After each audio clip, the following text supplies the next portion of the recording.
Welcome to Manna at the Tap, a podcast from Tapestry Ministries. Each episode reflects on a daily Bible reading from the Revised Common Lectionary.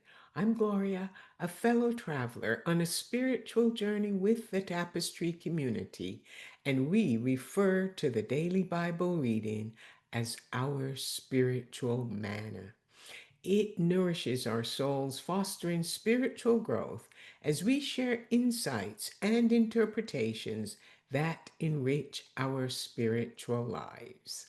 Today is Wednesday, September the 3rd, 2025, in the 12th week after Pentecost during this season of ordinary time. This is a time for us to live an extraordinary disciplined life as we experience spiritual growth. The lectionary reading is from the Gospel of Luke, chapter 14. The setting is a Sabbath day, and Jesus is a guest at the home of a prominent Pharisee. Jesus accepted the invitation, knowing it was a trap set by the Pharisees to catch him violating the Sabbath law. Well, Jesus did. He healed a man and sent him home. But just before healing the man, he asked whether it was right to save a child or an animal that had fallen into a well on the Sabbath. There was no response. They were stumped. Jesus took the opportunity to speak to the host about his guest list, which included friends, family, and the wealthy who could repay him. Instead, Jesus advised the host to invite the poor, the crippled, the lame, and the blind, those who couldn't repay him.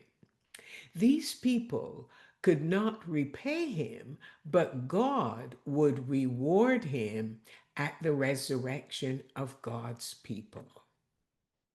The lectionary reading focuses on verses 15 to 24, when one of the guests at the dinner table exclaimed, "How fortunate the one who gets to eat dinner in God's kingdom."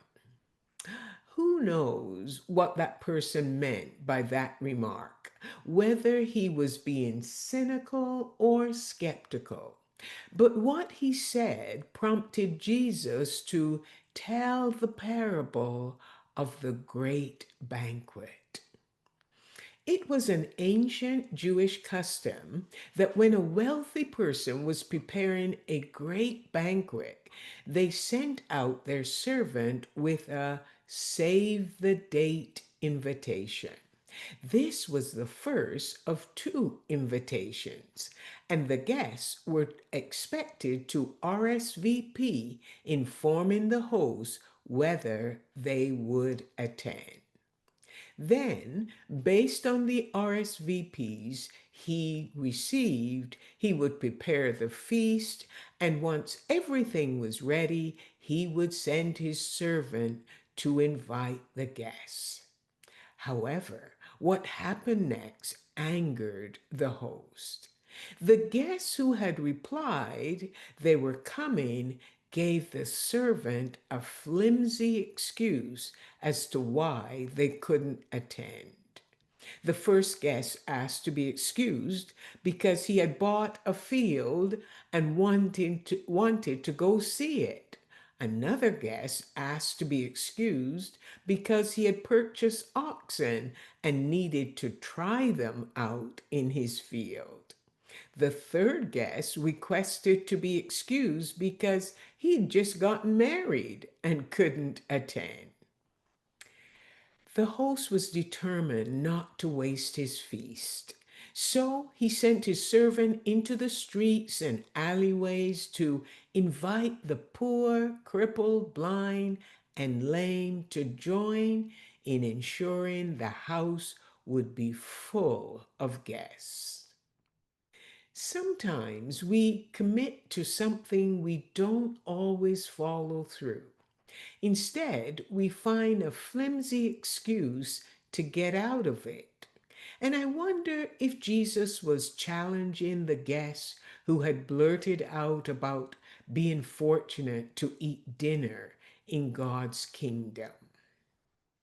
The invited guests did not attend the banquet because they had other priorities.